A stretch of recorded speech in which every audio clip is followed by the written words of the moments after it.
म्हणजे घरी भाकर खायला मिळाली द्यायची नाही सासू. भाकरी नसायची तर सासून कशाही द्यायची. हा, एक पायली मका आणली होती, त्यात 5 जण दीर, तिघी जावा, हा, तिघी नंदा, हा, अजून नंदाची पोरं, हा, ते आमच्या पशीच असायची. हा.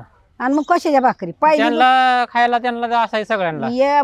पायलीच्या भाकरी सकाळच्या केल्या ना हा, तर दुपारच्याला एखादं मेलं तर टोपल्यात तुकडा मिळायचा नाही. हा, त्याला लक्ष्मीला सुद्धा नाही. हा, एवढा तुकडा मिळाला तरी ती एवढी असली एखाद दीर आला की ती खाऊन जाया. हा, नसली चटणी तर मिठात घालवून खायची मकाच्या भाकरी चोरून. तर भाकरी करायच्या आणि 8ला तर कामाला जायचं. हा. पण दोघीत अर्धी भाकरी. होय. हा, एकटीच भाजी न्यायची कुंजराची, हा, ती शिजवायची बघुल्यात आणि पिळायची आणि मीठ लावायचं आणि ती भाकरी खायची. सासू वैतागून जायची. हा, काय करायचं तिनं तर हा, म्हणायची मी तरी काय करू.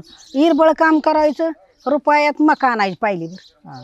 मग ती आम्ही दोघी तिघी जणी जावा जावा जाय 3 रुपये 3 पाहिल्या. नाही, सगळ्यांनाच भाकरी म्हणजे खायला कमी असायची का तुम्हाला मिळायची का? सगळ्यालाच असायचं, आम्हाला नाही असं 2 आहे कधी भाकरीत. हा, सगळ्यालाच कमी असायची. हा, मग आता आमचं सासरं लयकड करायचं. हा, सासूला म्हणायचं तसं नको ग करू सरू, पुरी बी कामं करते तर म्हणायच्या पुरी कामं करते ती, पोरं बी करते ती, मी कोणाला उपास ठेवू. हा, मग सगळ्यांनीच खायल.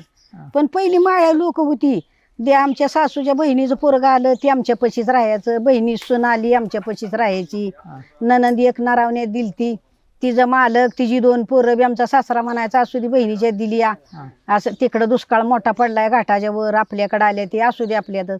मग ती पायलीच्या भाकरी केलेल्या एकाच वेळेला संपायच्या. सगळ्यालाच भाकरी कोरकोर आणि एक एक भाजीचा पिळा. लई भूक लागलेली असली तर 2 खावा म्हणायची भाजी.